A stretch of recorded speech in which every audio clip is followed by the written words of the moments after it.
শেখ হাসিনা, আপনার সাথে কার তুলনা দিব আমি জানি না।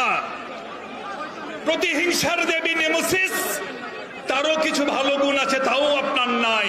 ঘসিটি বেগম ছাড়া ক্ষমতালোভী আর কোন মহিলাকে দেখি না আপনার সাথে তুলনা করার মতো।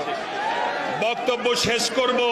চুক্তি করেছেন, আচ্ছা আপনারাই বলেন ভাইয়েরা এবং বোনেরা, আপনাদের বাড়ির মধ্যে দিয়ে যদি অন্য বাড়ির লোক বারবার যাতায়াত করে, আপনাদের কোনো নিরাপত্তা থাকবে? আপনাদের কোনো প্রাইভেসি থাকবে?